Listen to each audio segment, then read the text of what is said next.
Hello students, this is Professor Vincent Osaya. Welcome to my class. This is the presentation of Chapter 1 of Intermediate Accounting 1, Financial Accounting and Accounting Standards. As you can see, there are two main issues in this chapter, and they are Financial Accounting and Accounting Standards. Unlike Managerial Accounting that zeroes in on providing accounting information for internal users, financial accounting deals with how to identify, measures, process, and communicate accounting information, how to communicate accounting information to external users like investors, lenders, different government agencies, so on and so forth. Now, the second piece is accounting standards. Accounting standards are the rules, the guidelines that accountants use in performing their work. We are going to talk more about that eventually. So that is the overview of this chapter. Throughout this semester, our objective is threefold. Number one, we are going to learn different accounting rules or principles as they relate to a particular subject matter and how to apply the accounting principles. Number two, based on our understanding and application of the accounting principles, we are going to learn how to prepare the relevant financial statement and ultimately talk about how to analyze and interpret the underlying information. So that is the main objective of the whole course. Now, that being said, this chapter is divided into 4 parts. The first part is deals with financial statements and financial reporting. And number 2, parties involved in standard setting. Number 3, generally accepted accounting principles. And number 4, issues in financial reporting. Now, let's take a look at some of the objectives of this chapter. Number 1, we are to identify the major financial statements and other means of financial reporting. So we are going to take each objective one by one. Now, so the first objective. Now let's take a look at the essential characteristics of accounting. Here we say that the identification, measurement, and communication of financial information about economic entities to interested parties. Now, what does that really mean? In other words, accounting deals with, or accounting could be considered as an information system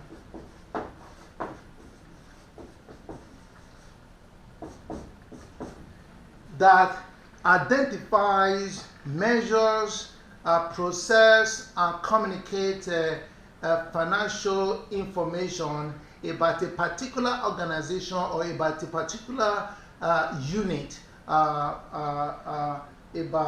to interested parties. Now, let's take a look at, let's spend a couple of minutes to talk about this a little bit more by zeroing in on some of the keywords. So we said that accounting is a system.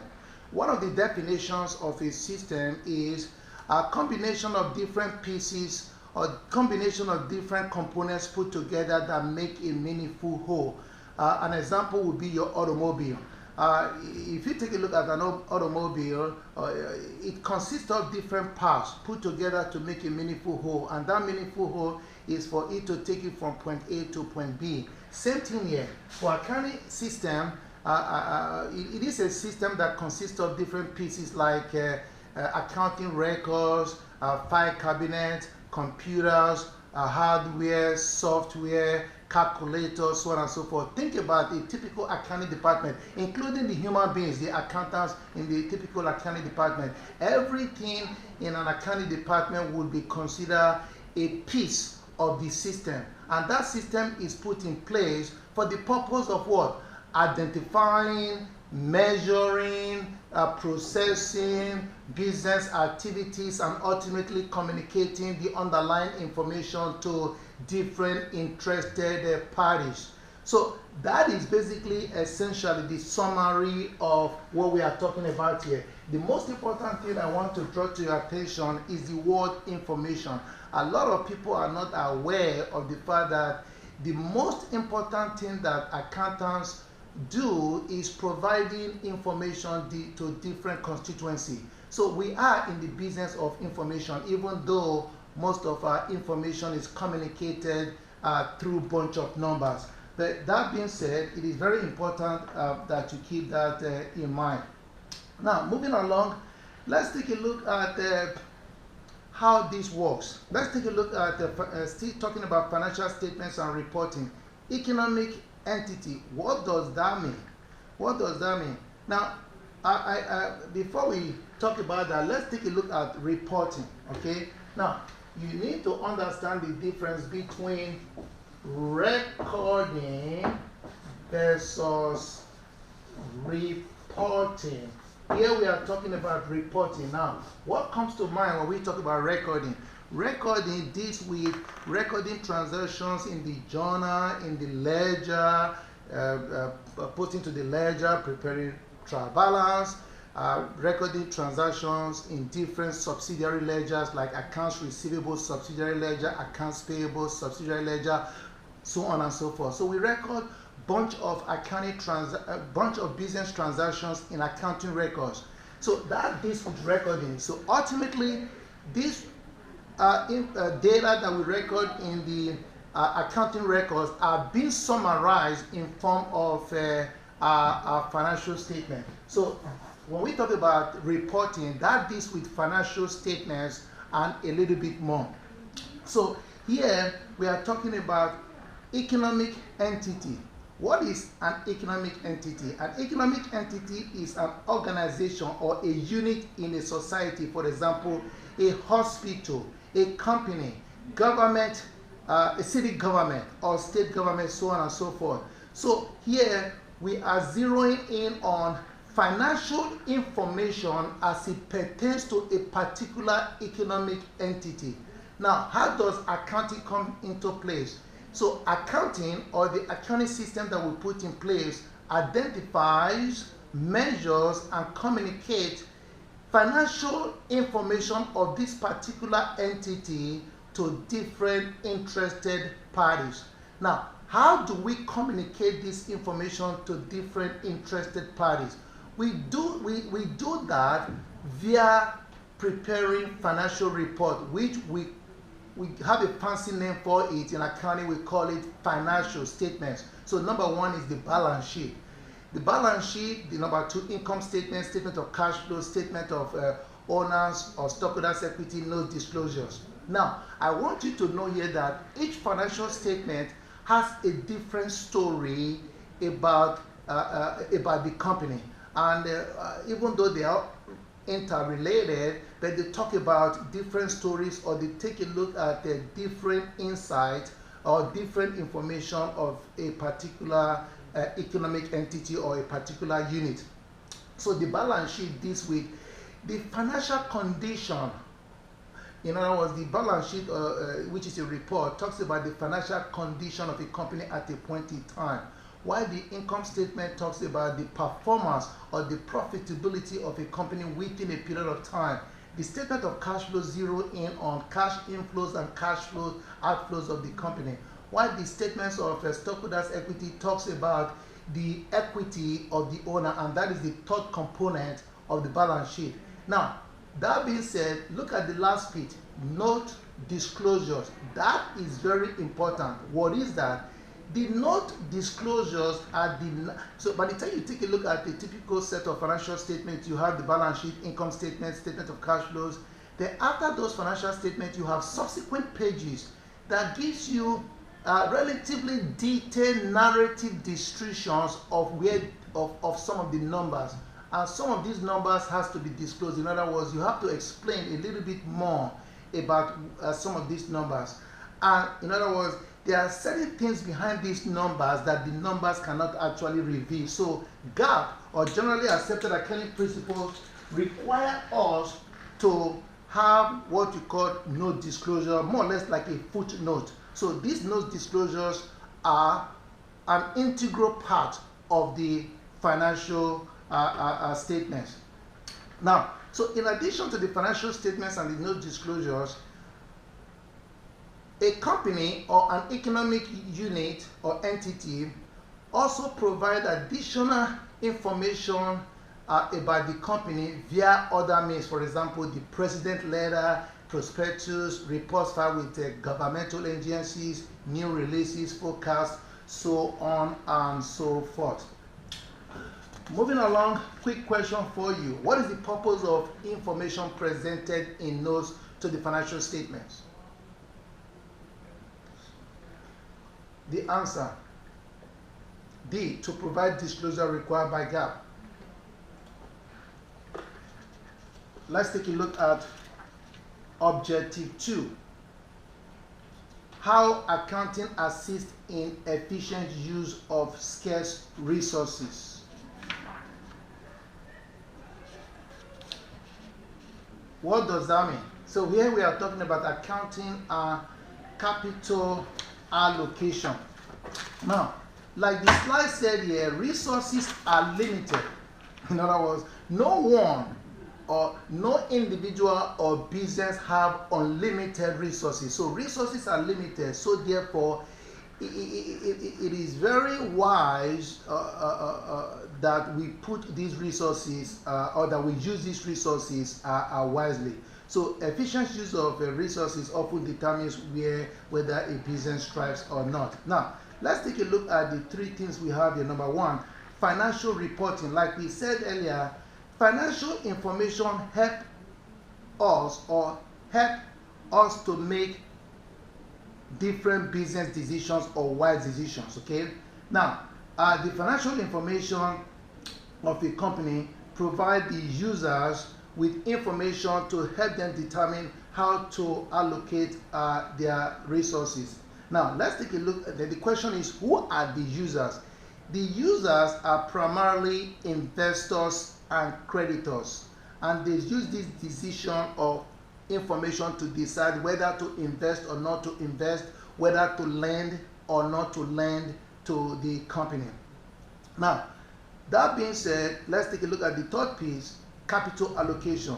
So the question becomes, how would a typical investor allocate his limited resources? Now, of course, the accounting information is being used as a basis to help the investor or the lender allocate his resources properly. Why not? Well, because if resources are not wisely spent, then the individual or the business is just being wasteful, or the individual or the business is not being efficient. Now, moving along, question for you. An effective process of capital allocation is critical to a healthy economy. Which of the following answer is true? All of the above.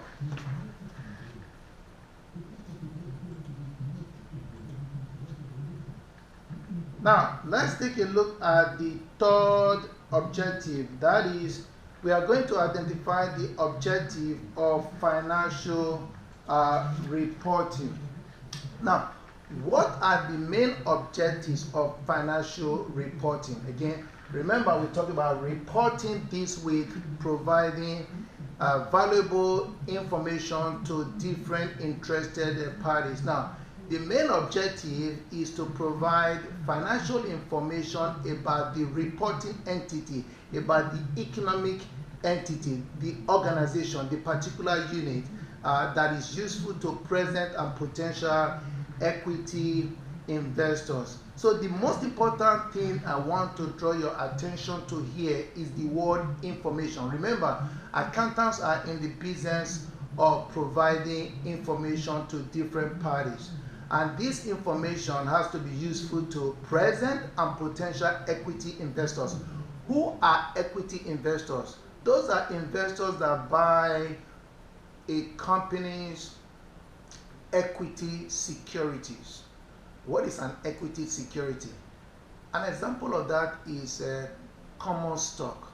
That is a financial security that gives you ownership or gives you part ownership of a corporation. So for example, if you buy IBM stock, you have an equity or ownership in IBM, and there are different types of equity securities of a company. So here we are talking about present and potential equity investors. To help the present investor determine whether he or she should continue to invest in the company, and the potential investor will also use the information to decide whether to invest at all or not to invest.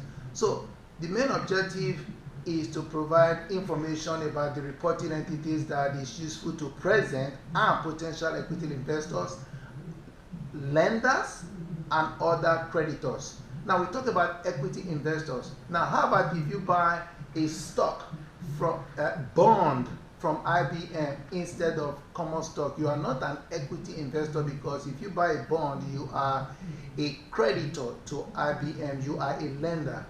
Okay, now moving along, let's take a look at still talking about the objective of financial accounting. Let's take a look at general purpose financial statements. What are we talking about here? Remember, we previously discussed the basic financial statements that we generate. We talked about the balance sheet, the income statement, statement of cash flows, so on and so forth. Now, those are the general purpose financial statements, and they provide information to different interested parties. The same information, and that information is being used by different parties differently. For example, for the present investor or equity investor, we use that information to decide whether to continue to invest in the company or pull out. For the potential equity investor, he will use the same information to decide whether to invest to invest in the company or not. Then for the lender or the creditor, he will use the same information to decide whether to lend or not. For the government entity or agency like the Internal Revenue Service, they will use the same information to decide whether you are paying your fair share of tax in accordance with the tax code or with the tax law. The union people will use the same information to decide whether they are being fairly treated by management or not in terms of their compensation. So this is general purpose financial statements that are used by different constituencies for different purposes. Now, it also provides the most useful information possible at the least cost. So yeah, we talk about equity investors and creditors. I just make a distinction between equity investors. Those are investors that have ownership, equity in the company, while creditors don't have ownership, they are lenders. So moving along, let's take a look at the entity perspective. Recall the economic entity assumption that we discussed in principles of accounting, which states that the owner or owners of a company and the company are separate and different for accounting and tax purposes. So companies are being viewed as separate and different from their owners. Now, let's take a look at decision usefulness. Here we are talking about investors are interested in assessing the company's ability to generate net cash inflows. In other words, investors are interested in knowing whether a company has the ability to generate enough cash flows in the future or enough cash inflows in the future to be able to pay them dividend or to be able to pay them their principal loan or pay them interest.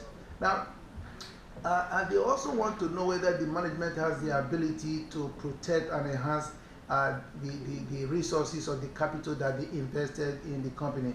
So this accounting information will help these decision makers to get an insight into this issue, because ultimately management has the stewardship responsibility to protect investors' limited resources. Moving along, let's take a look at objective 4. Let's talk about the need for accounting standards. Recall, let's back up. The question is, what are accounting standards? What are accounting standards? We said that we call them accounting standards. Another name is GAAP. We also call them accounting rules. Now we call them accounting standard codification, or we just call them codification, so on and so forth. These names are used interchangeably. The question is, what are accounting standards? We said that accounting standards are basically the guidelines accountants use in performing their work. Now, why develop these standards? We develop these standards so that the information provided by accountants can be the same or can be uniform across the board. So if you hire an accountant from Illinois or New York or South Dakota, it doesn't matter. The end result of what they do will be the same because every accountant is following the same standards or guidelines. So that is the need to develop accounting standards. Let me give you another example. For example, if you hire an electrical contractor in the city of Chicago, if you are building a new house, and the electrical contractor perform whatever he has to do, his electrical work, so on and so forth, it doesn't matter which electrical contractor that you hire in the city of Chicago, each of them has to follow the city of Chicago electrical code. The code is more or less like standard. Upon the completion of their work, an inspector, the city inspector, will come in and examine what they have done and come to the conclusion that yes, their work meet the city's code. So all the electricians are very familiar with the city's code or electrical code. Same thing here. So we have accounting standards which every accountant has to use as a guideline during the course of doing our work.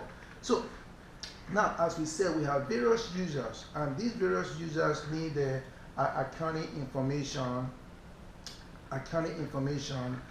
for different purposes. Now, here are the general purpose financial statement. We have the balance sheet, income statement, just like we discussed earlier.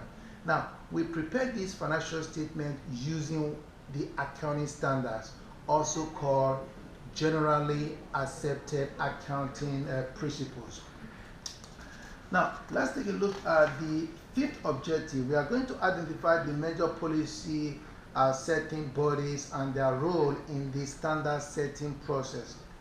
Now, the question is, which parties are involved in setting the accounting standards? We have three organizations here: SEC, AICPA, and FASB. Now, there is one important organization that is not on this slide, and that is in the United States of America. Ultimately, the United States Congress has the ultimate authority to set accounting standards in the United States. But what do they know about accounting? Most of them are a bunch of lawyers. So they pass on that responsibility to a federal government agency called Security and Exchange Commission, that is SEC. SEC is the federal government agency that serves as a police in the financial securities market.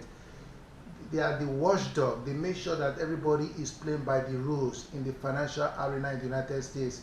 When you buy stocks, securities, and other financial securities, so they do the regulation.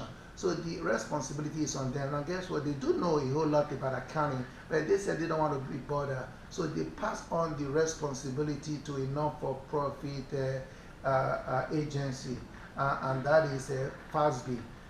Before FASB came into existence, as we are going to find out very shortly, AICPA was very much involved in setting accounting standards, and some of those standards that they established they established in the past are still in existence at this point in time. So let's take a look at these three organizations more closely. Number one, SEC. Just like I said, the federal government has different agencies that perform different functions for the federal government. For example, the Internal Revenue Service is primarily responsible for collecting taxes from individuals and businesses for the federal government. SEC is another federal government agency. I just told you the main function of this agency. So that is the SEC. So the United States Congress passed on the responsibility of setting accounting standards to them. So they are very much involved in the accounting standards set in the United States. The second organization is the AICPA. The AICPA is the National Professional Organization for Practicing CPAs in the United States. And that organization or body used to have a committee called Committee on Accounting Procedures. So their accounting standards were called procedures, and they were in existence from 1939 to 1959 before Accounting Principles Board came into existence, and the APB was in existence from 1959 to 1973. So the Accounting Principles Board standards are called opinions, and of course the Committee on Accounting Procedures, we call their standards procedures. Now ultimately we wind up with FASB. The WIT committee recommendation resulted in the creation of FASB. So FASB is now the organization that is responsible for coming up with accounting standards or accounting principles in the United States. And take a look at the structure of FASB. They have the Financial Accounting Foundation, and that foundation is responsible for overseeing the work of FASB. Then you also have the Financial Accounting Standards Advisory Council. So they consult that council on major policy issues. So moving along, let's take a look at the FASB mission. It is clearly stated here that the FASB mission is to establish and improve standards of financial accounting and reporting. Accounting and reporting. That brings us to another interesting piece. Accounting and reporting. So accounting deals with what? Recording. In accounting, these two words are used interchangeably. Account for a particular transaction or record a particular transaction. Another word we use is recognize a transaction. So these three words are used interchangeably in accounting. Account for, recognize, and record. Now, in contrast, the reporting deals with financial statement. That is where you actually communicate the underlying information to different interested parties. So they talk about the differences between FASB and APB here. So you can read this on your own. So question for you. The first step taken in the establishment of a typical FASB statement is what? We haven't talked about this though. The answer is the topics are identified and placed on the board's agenda. So that is the next issue that we need to talk about, and that is how does FASB come up with accounting standards? See, accounting standards are not formulated haphazardly. Obviously not. Due process refers to the official or the proper way of doing something. So we call that the due process system of FASB. Now, how does the due process go? First of all, topics are identified and placed on the agenda of FASB.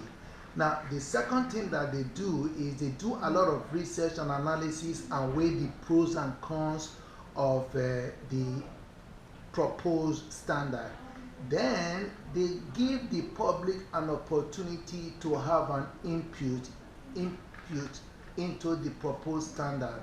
Then the third thing that they do, that the board does, is they will come up with what they call exposure draft. By the time they come up with the exposure draft, at that point in time, the public is being given an opportunity to take a look at it and also contribute. Then ultimately, the standard is being issued. So that is the due process system of the FASB. Moving along, let's take a look at the two main types of pronouncement by FASB. In other words, when they come up with an accounting standard, they call it pronouncement. Okay, there are two types. Number one, they call it accounting standards update. Now, what does that mean? A couple of these two things here. Number one, the update simply amend or update the current gap that is currently existing. So the current gap is being amended, so we call that the accounting standards update. Then there's another type of update, which there's a task force that they set up to deal with new, and anytime you have a new and unusual, unique transaction, the second update is they have what we call emerging issues task force. So that task force is responsible for dealing with unusual new transactions, as to how do we account for this transaction, how do we report it. So they deal with that. So those are the two types of updates. Then the second one is called the financial accounting concepts. What are accounting concepts? Accounting concepts are more or less assumptions. The assumptions that we use in developing and modifying accounting standards. For example, you recall in your principles of accounting, we talked about the business entity concept. We just talked about it. The monetary unit concept. The business entity concept said the owner or owners of a company is separate and different from the company for accounting and business purposes. So you cannot commingle the affairs or the financial affairs of both parties because of the economic entity concept. So those assumptions or concepts are not accounting standards, but they are used as a guideline, so to speak, in developing and modifying existing accounting standards. Now, moving along, let's take a look at GAAP. So, of course, as we said earlier, with GAAP, accounting standards, accounting rules, now we call them accounting standards codification. We are going to talk a little bit more about that in a minute. So these are principles that have, here are the principles or the standards that have substantial authoritative source. So the major sources of GAAP, are FASB standards. We just talked about two types of it. FASB standards, interpretations, and star positions. You might say, what are interpretations? You know, FASB will come up with standards, and the standards sometimes are put together in a very beautiful, nice, official, very good English. Some of them sounds like King James Version of the Bible. If you read the Bible, you know what I'm talking about. So, you know, accountants study those standards. We try to use them to do our work, and we wind up that different accountants are having different meaning to those standards. So sometimes FASB will come up with the interpretation of the standard that they have previously pronounced. So we call those interpretations. they are part of GAP. APB opinions, we talk about that. The Accounting Principles Board accounting standards are called opinions. The AICP accounting research bulletins, those are all authoritative support of GAP. So guess what? Over the years, because we have different organizations responsible for coming up with accounting standards, we now have a bunch of different documents that make up GAP. So we have FASB standards, interpretation, staff position, APB opinions, AICP, accounting research bulletin. So you have to go to different sources to actually research one particular topic or the other. It becomes very overwhelming. So guess what? Very cleverly, a few years ago, FASB decided to come up with what they call codification, meaning they more or less put all the different sources of GAP into one big document. It becomes a one-stop shop. Yeah, one-stop shop.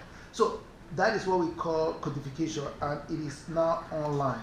Now, we are going to talk a little bit more about that in a minute. Question: which of the following accounting pronouncement is the most authoritative?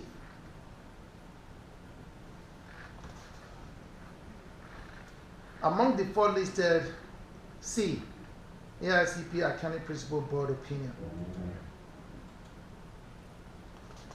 Here we go. Let's talk about FASB codification. Like I indicated earlier, the goal here is to synchronize and put all the GAP documents into one place, so that we wind up with a one-stop shop for GAP. So if you are looking for a particular accounting standard, you don't have to go to different sources. So that is the birth of what we call FASB codification. Just like we indicated, it creates one level of GAP which is considered authoritative. All other accounting literature is considered non-authoritative. So the beauty of this is, it is now FASB codification is now an online real-time database. So anytime they modify any part, anytime they update or amend any type of GAP, it is being done online, and you don't have to worry about having a 13th or 14th edition, so to speak. All right. Moving along, let's take a look at FASB Codification Framework. In the classroom, we are going to take a look at a tape that talks more extensively about the structure of FASB codification. Suffice it to say, at this point in time, take a look at how it is arranged. So we have a topic, we have subtopics, and we have sections, and we have paragraphs. So for example, take a look at this. 310, that topic, receivables. Notice it says receivables. So 310, that topic deals with different types of receivables. The accounting treatment, how to account for and report different types of receivables. Then when you go to the subtopics, you have in subtopics 10 talks about the overall receivables. Then 40 talks about specifically troubled debt restructuring by creditors. Then you have different sections under the overall. Then you have subsequently paragraphs. Like I said, we are going to take a look at the tip extensively in the class relative to this issue. Now let's take a look at objective 7. Describe the impact of user groups on the rule making process. Now, just like everything else, politics is always involved. All right. So coming up with GAP is not an exception. Why would politics have something to do with establishing or pronouncing or issuing GAP? The fact of the matter is, there are different interested parties to a particular GAP, and each party's interest or interests are different from other parties' interests. So one party wants the gap to be this particular way because of their interest, and another party look at it very differently. So politics is very much part of gap. Nevertheless, it is very important for you to know that politics is really not the overriding factor, because a lot of research and analysis are being done before an accounting standard is issued. Okay, so careful logic or empirical findings are very much important in issuing a gap. So here on this slide, they talk about different interested parties in gap. You have the CPAs and accounting firms, you have the educators, you have investing public, you have industry associations, so on and so forth. Moving along, let's take a look at expectation gap. What is that all about? See, what the general public expect us to do, or the general public expectations of accountant, and what we can really do are just two different things. So we call that expectation gap. Now, you know, here's an example. More often than not, when you hear on the news that there is an accounting scandal about a particular big company and whatnot, something happened and it was not uncovered, the first question that people, the general public, ask is, who are the auditors, who are the accountants, or how come the independent auditors did not catch it? But the fact of the matter is, as an auditor, you can actually go about doing your work by following all the auditing standards or following all the guidelines prescribed by the profession as to how to conduct an audit, and actually do your work very well without still uncovering some fraudulent activities. Why is that? Because in auditing, we do a lot of sampling. We cannot just audit every transaction. You'll be there forever. So the general public is not aware of that. The only thing that they know is, oh, how come the accountant did not catch it? So there is a expectation gap between what we are able to do and what the public expects us to do. So you can read this on your own. So in 2002, because of a lot of accounting scandals, the federal government decided to come up with a law. They call it Sarbanes-Oxley Act. And that act came up with additional requirements for companies, auditors, just to make the public more comfortable or have confidence in the accounting information that we provide. And the board that came out of that is called the Public Company Accounting Oversight Board. So that board actually oversees public accounting auditing standards. Now, moving along, let's take a look at the objective A. Describe some of the challenges facing financial reporting. What are we talking about here? Here we are talking about some challenges that the profession faces. For example, soft assets. Just explain one here and give you one real life example. Soft assets, what is that? There are some companies with a very strong brand name, and their brand name is an asset for all practical purposes. For example, iPhone, Procter & Gamble, those are pretty strong brand names. But guess what? In the accounting profession, there's really no way of measuring or accounting and reporting the value relating to that brand name. We call that soft assets. There's no way of accounting for it. Some people think that it should be accounted for. So that is one of the challenges that we face. You can read all of that on your own. Another real life example, I prepared a set of financial statements for a particular church about 14 years ago. And the church facility was purchased 40, 50 years ago for a very minimal fee, like $75,000. The church is a pretty big church, but over the years they have done a lot of remodeling, so on and so forth. But at the end of the day, the original cost or the historical cost of that sanctuary was $75,000, and we captured it as such. In other words, we recorded it as such, we also reported it as such.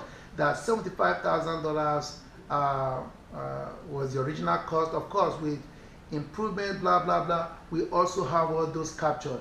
Then the accumulated depreciation was the same amount. So at the end of the day, the book value of that church was zero because the church has been in existence for I don't know how long, 50, 55 years, I can't remember. The book value was zero. But, so the pastor had a problem with that and asked me, do you guys really know what you are doing? And you mean that there is no value to this church? I said, that is not the case. The bank is very much aware that the church is worth $500,000, even though in our books, the book value is zero. Why? Because the cost minus accumulated depreciation is the same. So that is another challenge. We talk about reporting stuff at fair market value instead of historical cost. We are going to have an opportunity to discuss the ramifications of using one approach or the other. Just want to let you know that so there are some challenges that we face in accounting. So let's take a look at the issues in financial reporting. Ethics. Oops. International accounting standards. Okay, so we talk about accounting standards. Okay, that is the second main issue of this chapter. So let's take a look at two set of standards accepted by the international community. The United States GAAP has always been well recognized and welcomed in the international community, and US GAAP, like we just indicated, are issued by FASB. Then there is another international standard called International Financial Reporting Standards, otherwise known as IFRS. You need to know this.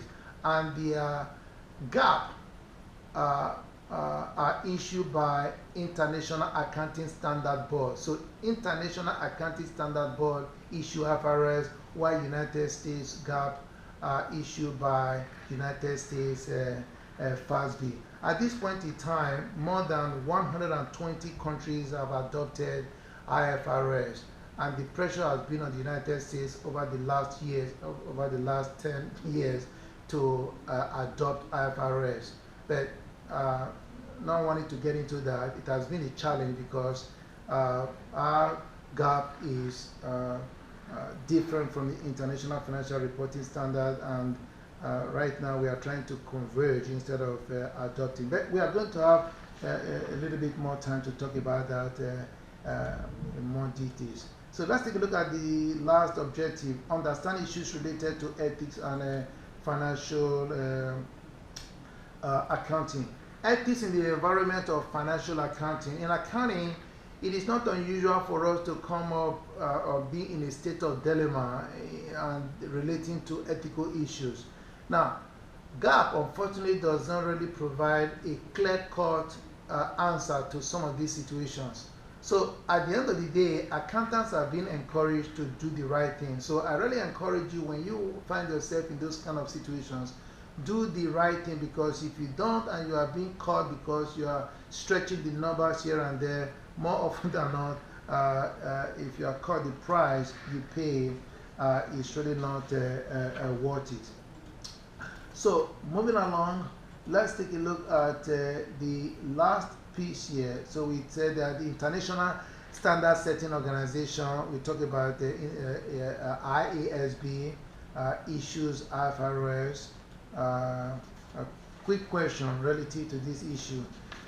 Here's the test question. Question is, IFRS stands for what? International Financial Reporting Standards, and the answer is C. So here you have it. So that is the conclusion of chapter 1 presentation.